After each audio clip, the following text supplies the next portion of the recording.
나는 간악한 물질이 내 몸을 택하여 내부에서 타고 있는 불길을 천천히 끄고 있다고 생각했다. 나는 나 자신에게 물질을 정신으로 바꾸는 위대한 힘은 신만의 것이라고 타일렀다.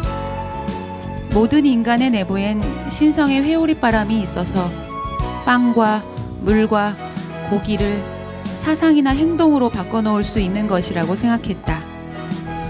니코스 카잔차키스의 장편소설 그리스인 조르바에서 한 구절을 읽어드렸습니다. 저는 문장의 소리의 DJ 김민정입니다.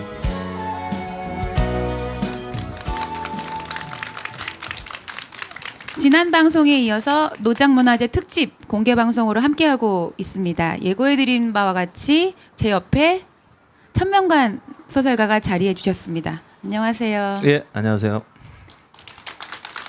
박수를 막 절로 치시는데요. 그 작가의 방을 본격적으로 시작하기 전에 이제 오늘 와주신 천명가 작가에 대한 소개를 조금 드릴게요. 뭐 소설 쓰시는 분은 뭐인 건 당연히 아시겠지만 이제 간단하게 이력을 제가 말씀을 드릴게요. 2003년 문학동네 신인상 소설 부문에 프랭크와 나가 당선되며 등단을 했습니다. 장편 고래로 문학동네 소설상을 수상하셨고요. 또 다른 장편 소설로는 영화가 됐었죠. 고령화 가족과 나의 삼촌 브루스리. 그다음에 또 소설집으로는 유쾌한 마녀 마리사가 있고 최근에 칠면조와 달리는 육체 노동자라는 단편집을 출간하셨습니다. 정말 힘드네요. 발음할 것들이 이렇게 어려운 단어들을 이렇게 쓰셨는지. 찾아보니까 작년에도 이 문장의 소리를 찾아주셨던 적이 있는데 어떻게 지내셨는지. 외모가 약간 살 빠진 정재영이 되셔가지고 영화 배우의 느낌이 나고 있는데. 아, 정재영 씨? 네. 예, 싫으세요? 고맙습니다. 어떻게 지내셨는지. 뭐 그동안 뭐 이번에 그 단편 소설 정리하고 그리고 또 뭐 영화 쪽 일 시나리오 때문에 좀 바쁘게 지냈죠. 예. 그 참고로 소설을 쓰시지만 영화 일을 원래 오래 해오셨고 이제 본격적으로 하실 건데 이제 작가로 초대되셨으니까 소설 얘기 좀 하고 하셔야 돼요. 네. 이게 두 번째 단편집이에요. 그러니까 여기저기 발표하셨던 이제 단편집을 묶으셨는데 제가 이게 참 발음하기가 힘들어서 그냥 저는 칠면조라고 부르고 있어요. 근데 뭐 장편을 주로 써오셨고 이제 단편집을 이제 두 번째 내신 건데 어떠세요? 단편과 장편? 장편은 좀 집중적으로 한 시기에 쓰죠. 최소한 뭐 6개월에서 길게는 1년. 이제 단편은 그때 이제 시즌에 개간지에 발표를 하는데 그때에 따라서 발표를 한 것들을 이것도 이제 몇 년에 걸친 거를 이렇게 모아놓다 보니까 저도 뭐 어떻게 보면 좀 일관성이 없다 그럴까요? 예, 그러니까 한 번에 작업을 하는 게 아니기 때문에 나중에 모아놓고 보면 저도 아 내가 이런 걸 썼구나 뭐 그러면서 좀 지난 시간을 돌아보는 느낌이랄까요? 예, 좀 그런 것 같아요. 그 소설을 좀 늦게 쓰기 시작하셨어요. 그러니까 뭐 저처럼 아까 김선호 시인처럼 뭐 학교에서 막 문학 막 선생님이 하라고 해서 이런 케이스가 사실 아니어서 뒤늦게 이제 약간 문학에 관심이 대부분 저는 있다고 지금 다 보여지는데 소설 어떻게 쓰시게 되셨는지 조금 궁금하실 것 같아요. 저도 되게 어떻게 쓰셨는지 처음에 얘기 듣고 되게 재밌었거든요. 재밌게 얘기해 주셔야 돼요. 다 너무 진지해져가지고. 아, 그러게. 뭐 저는 뭐 책 읽는 걸 어릴 때 뭐 좋아하긴 했는데 제가 작가가 되겠다거나 뭐 그런 생각을 해본 적이 없어요. 그러니까 왜냐하면 이제 뭔가 제가 젊을 때라니까 좀 이상한데. 지금도 젊어요. 네. 제가 청소년기에는 작가라는 사람들이 되게 좀 특별한 존재라는 경외감 같은 게 있었어요, 저한테는. 그래서 뭐 내가 감히 나중에 작가가 되겠다거나 뭐 그런 생각을 못 했는데 근데 대신 저는 영화 쪽에 일을 했었죠. 뭐 시나리오도 쓰고 그러다가 근데 이제 저는 원래 영화 연출을 하고 싶었는데 잘 안 됐고 그래서 나이가 이제 잔뜩 먹었는데 뭐 공식적으로 저는 동생의 권유로 소설을 쓰기 시작했다고 얘기를 하거든요. 제 동생이 실제로 저한테 그렇게 시나리오 쓰지 말고 소설을 써보는 게 어떻겠냐. 시나리오는 영화화가 안 되면은 그냥 뭐 별로 의미가 없잖아요. 그냥 사라지는 건데 소설은 어쨌든 쓰면은 책이 나오니까. 그래서 동생의 권유로 어쨌든 처음 소설을 쓰기 시작했어요. 그래서 단편 처음에 뭐 한 3편 정도 써서 등단을 하고 그 3개 다음에 썼는데 등단한 거잖아요. 막 몇십 년 아. 쓰는 사람들도 있는데 그렇죠. 네. 예, 그 뭐 약간 장편 되게 쓰기 힘든데 장편도 막 후딱 쓰고 막 그랬잖아요. 그게 뭐 후딱 썼다고는 하는데 실제로 뭐 집필 기간이 오래 걸리진 않는데 저는 스타일이 아무래도 스토리 위주를 쓰다 보니까 뭐 집필 기간은 길지 않지만 그래도 저는 뭐 그 전에 한 10년 이상 시나리오를 써 왔기 때문에 뭐 나름 창작을 하는 그 세계에 계속 머물러 있었던 거죠. 저는 그 기간이 뭐 저는 습작 기간이라고 생각을 하고 다만 이제 뭐 문학을 하겠다고 생각한 지 좀 빨리 이렇게 등단도 했고 뭐 장편 소설도 내게 되고 그랬죠. 예.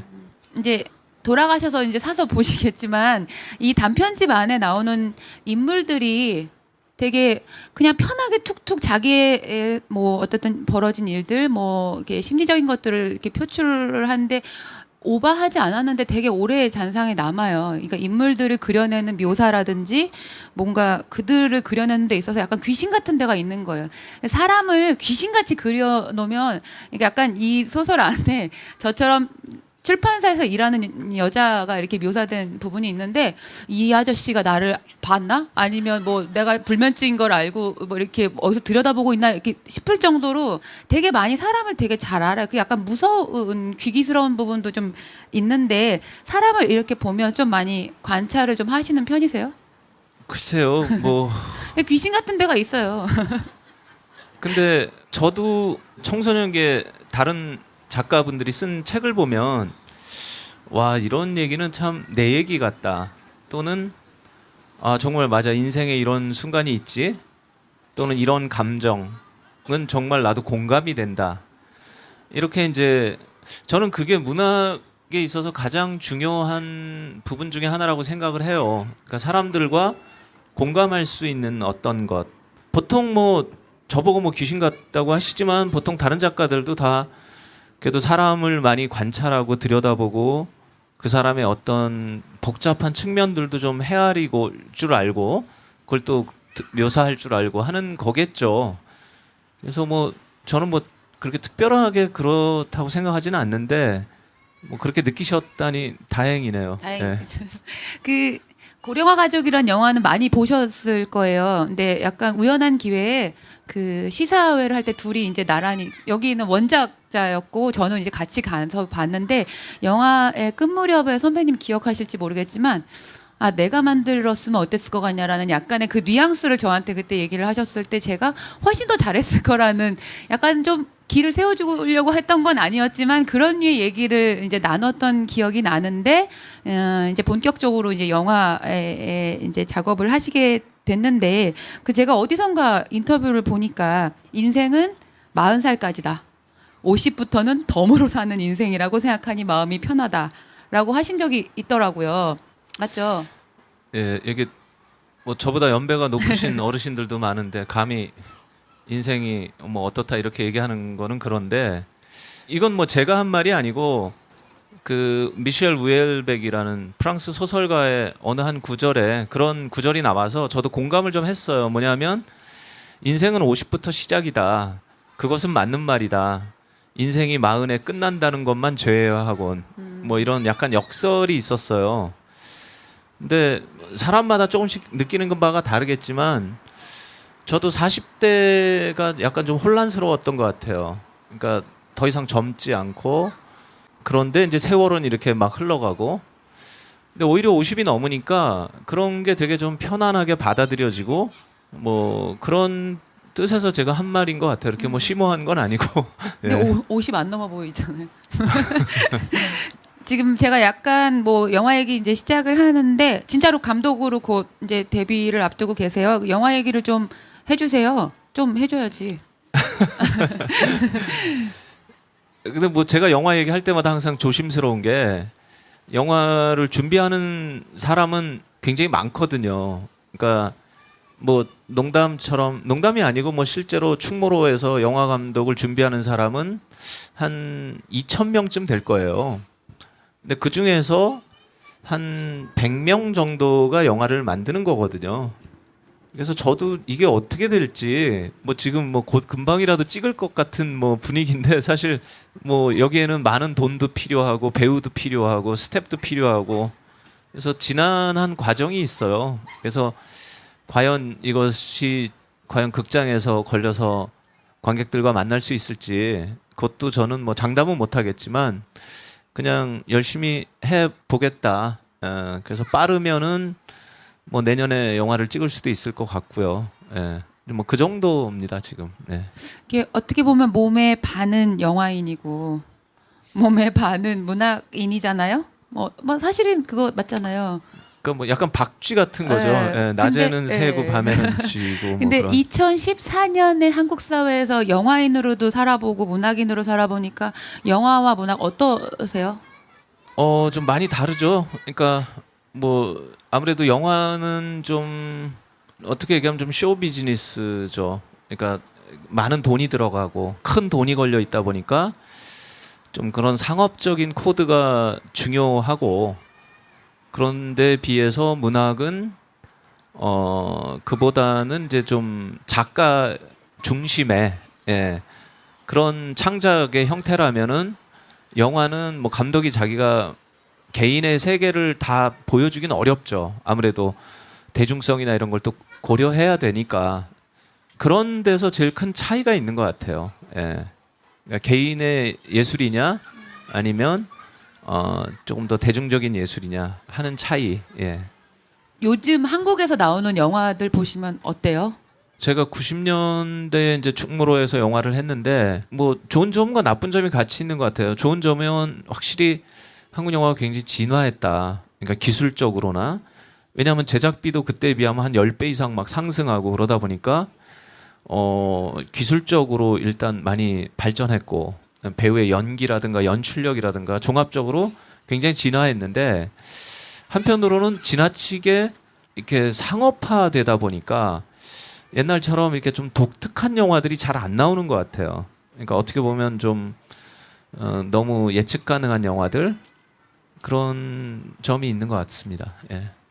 이 단편집 안에서 이거는 영화의 어느 대목으로 쓸만한 게 있다라는 것이 있으세요? 별로? 글쎄요. 예.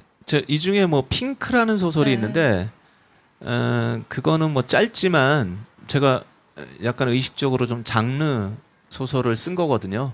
그러니까 범죄 이런 게 들어가 있는. 그래서 그거는 뭐 그런 영상으로 만들어도 좀 재밌지 않을까 그런 생각이 드네요. 예. 저한테 이 대본을 준 작가의 질문 중에 제가 꼭 한번 던지고 싶었던 건 뭐였냐면 뭐라고 적혀 있냐면요. 소설가는 체력이 중요하다는 이야기가 있는데 체력 관리는 어떻게 하시냐고. 제가 등산하는 것만 전 알고 있거든요.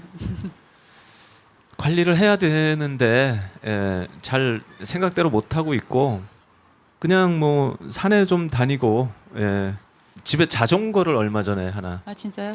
쇼니의 바이크라고 홈쇼핑에서 파는 거 아니에요? 홈쇼핑에서 그래서 그거를 열심히 타고 있습니다. 혼자서. 네. 결혼 안 했거든요.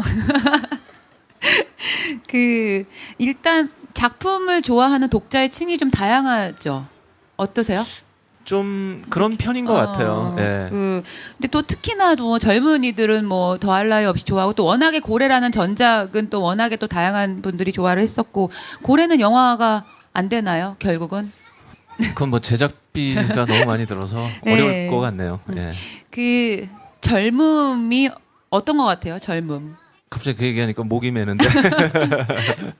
네. 그래요. 뭐 열렬한 지지를 받고 계시다고 뭐 제 연배쯤 되신 분들은 다 그냥 그 느낌을 알고 있을 것 같은데 사실 뭐 젊음이라는 게 아무것도 아니죠. 그때 뭘 할 수 있는 것도 아니고. 근데 지나가 보면 그게 너무 좋은 거였구나. 뭐 그런 느낌이 있죠. 예. 소설이 잘 안 풀리거나 이거 내가 할 수 있을까 될까? 라는 이렇게 답답할 때가 있잖아요. 그러니까 제가 아까 연필 네. 깎는다는 듯이 예. 이게 좀 막히면 뭐 하세요?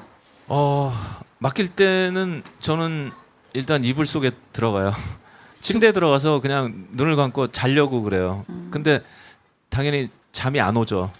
잠이 안 오면 막 생각이 떠다니잖아요. 예. 그러다가 뭔가 이렇게 건질 때가 있어요. 예. 저는 그 방법이 좀 괜찮은 것 같은데. 아, 그렇구나.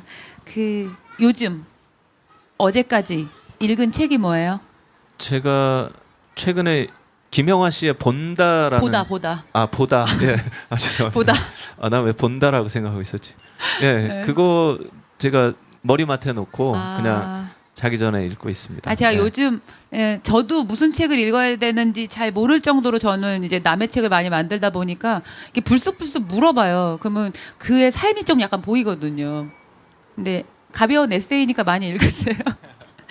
사실 이게 지금 단편집이어가지고 일단 읽지 않으면 공유될 수 없는 얘기들이 많아가지고 제가 약간 이제 그 주변부의 얘기를 좀 드렸는데 그 오는 길에 제가 계속 어디를 읽어줄지를 계속 물어봤었어요. 저랑 약간 의견이 엇갈렸었는데 어디 읽어주시겠어요?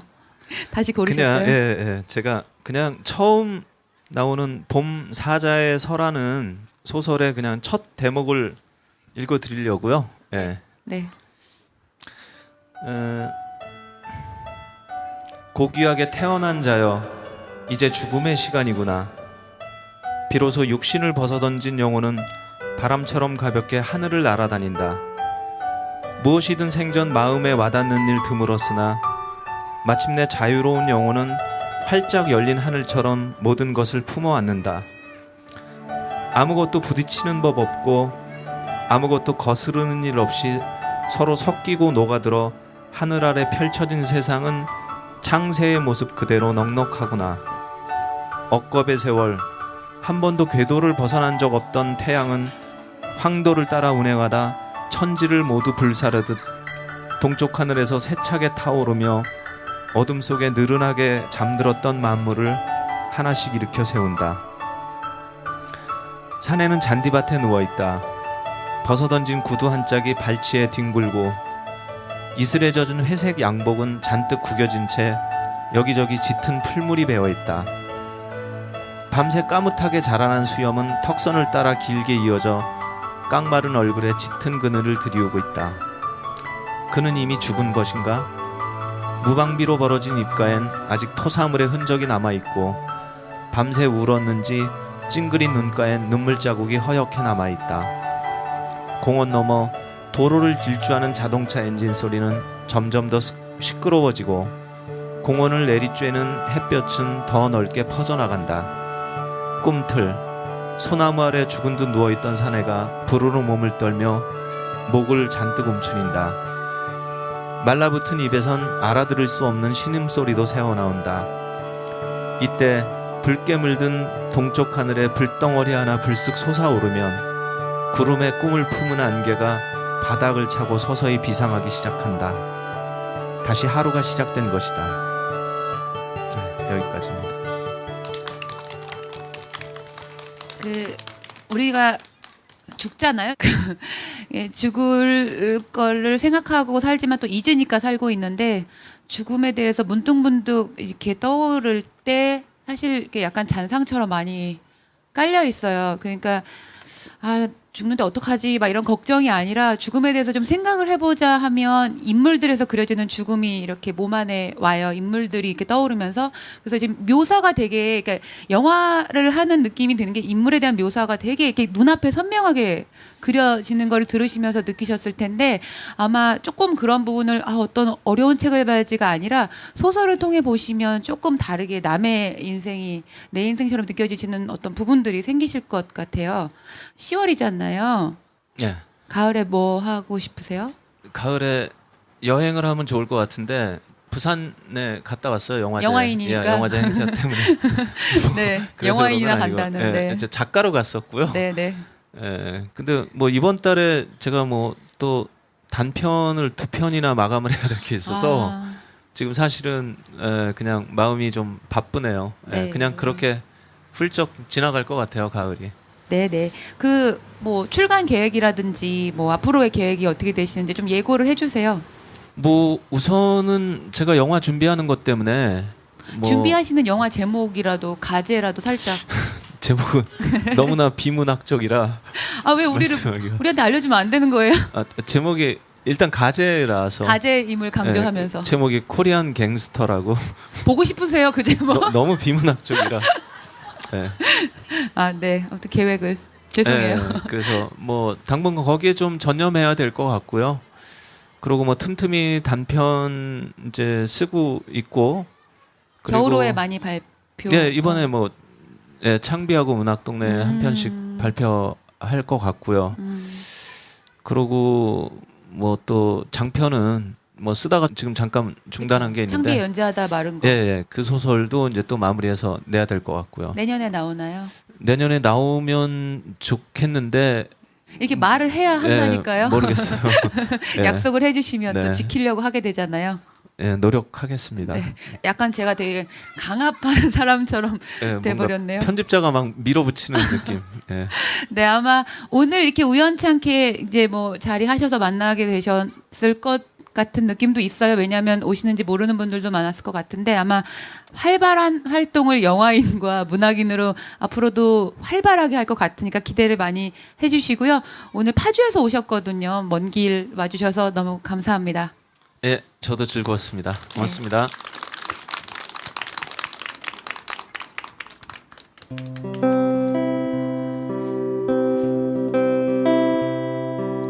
길 떠난 그곳에서 나는 보았지 나는 들었지 나는 흔들렸지 낯선 그 골목에서 내가 찾던 건 풍경 너머에 또 다른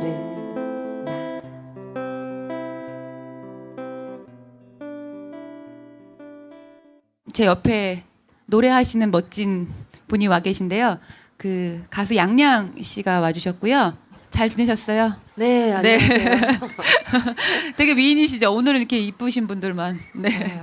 가을 분위기가 물씬. 그 노래 제목이 제 2집 앨범 중에 있는 여행자라는 아. 노래인데 사실 뭐 서울에서 여기까지 오는데 별로 먼 거리 아니고 한 40km 그 정도인데 여행 오듯이 왔거든요. 가을이고 날도 햇살도 너무 좋고 그래서 다들 그냥 하루하루 늘 똑같지만 잠깐 어디 가는 것도 여행 간다 생각하면 더 즐겁고 더 유쾌하고 그래서 다들 그렇게 살고 계시죠? 어떻게 지내셨어요 그동안? 그동안 원래 저는 노래를 만들고 노래를 부르는 사람인데 잠깐 외도를 하여 글을 좀 썼어요. 아, 그래서 이제 곧 10월 27일, 28일 이쯤 되면 이제 책이 나올 예정이에요. 우와. 책이 나오는데 음악을 하는 사람이어서 음악과 함께 읽을 수 있는 그러니까 제가 살다 보니까 이 일상을 하루하루 지내다 보니까 보면서 느낀 것들이 어떨 때는 노래가 되지만 어떨 때는 노래가 되지 못하고 일기장에 그대로 남아 있는데 그 일기장에 가만히 있던 것들을 글로 잘 이렇게 엮어서 그래서 이번에 나오는 책과 음악은 같이 들어주시면 더 좋지 그러면 않을까. 책하고 CD가 같이 들어있는 거예요? 같이 들어있지 않고 따로따로? 따로따로 나와서 따로따로 사주셔야 합니다. 아, 책 제목은 혹시? 쓸쓸해서 비슷한 사람이라는 제목인데 가을에 딱 절묘한. 네, 사실 그렇게 쓸쓸하진 않아요. 삶이 그렇게 쓸쓸하진 않은데 어찌 보면 또 그 쓸쓸함을 우린 당연히 안고 살고 있기 때문에 모두가 비슷한 사람이지 않을까 해서 네, 그런 제목. 아주 일상적인 이야기들 담긴 책입니다. 직접적인 쓸쓸보다 글자의 모양새가 되게 빗자루질하는 것처럼 생겼잖아요. 약간 그 말이 주는 쓸쓸함이 더 큰 것 같아요. 우리가 느끼는 체감하는 쓸쓸보다는. 지난번에 이제 지금 이대로 좋아요도 나오신 적이 있으셨고 이제 네. 책 이제 출간까지 얘기를 해주셨는데 아까 노래를 들어보니까 이제 가사도 되게 잘 들리고 그런데 요즘 혹시 작곡하거나 작사하는 것 중에 참 마음에 든다 하는 곡이 있어요 혹시? 곡은 이제 뭐 책과 함께 발표될 그 거기 안에 곡들. 다 들어가 있는. 네, 거기 이제 책 안에 5챕터가 있으면 이 5챕터의 제목의 곡이 5곡이 있거든요. 그래서 그 중에 한 곡을 들려드리면 좋을 것 같아요. 아, 네. 네, 그러면 저희 노래 한 곡 더 듣고 그 이제 인사 마지막으로 먼저 해주시는 게 좋을 것 같은데요. 아, 네. 네. 너무 짧은 만남이었지만 네. 아쉬워하지 않고 돌아갈게요. 왜냐하면 또 음반을 또 사서 다 들으실 것 같으니 다시 어디선가 만날 좋은 날이 네. 저희에겐 아주 많기 때문에 그러면 노래 이번에 책과 함께 나올 노래 중에 노래는이라는 노래를 들려드리고 노래는 이 이라는 네, 노래. 그야말로 저 혼자 이렇게 앉아서 기타 치면서 작은 방에서 부르던 노래 나는 이렇게 노래를 부르고 있을 거야. 그러면 당신이 언젠가 다가와서 같이 들어줄래? 하는 뭐 이런 노래입니다. 그러면 곧 10월 말 곧 나오니까 관심 가지고 책 음악 들어주세요.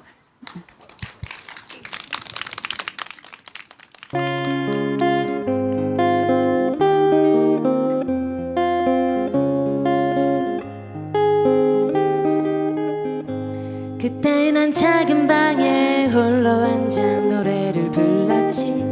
아무도 듣고 있지 않는 나만을 위한 노래. 딱히 어떤 이야기를 하려 했던 것은 아니야. 그래도 괜찮아. 노래는 흘러가. 2회에 걸쳐서 노작 홍사용 문학관에서 펼쳐진 특집 공개 방송이 모두 끝이 났습니다. 다음 시간부터는 새 옷을 입은 문장의 소리로 찾아뵐 테니까요. 많은 기대 부탁드리겠습니다. 저는 문장의 소리의 새로운 DJ 김민정이었습니다. 감사합니다.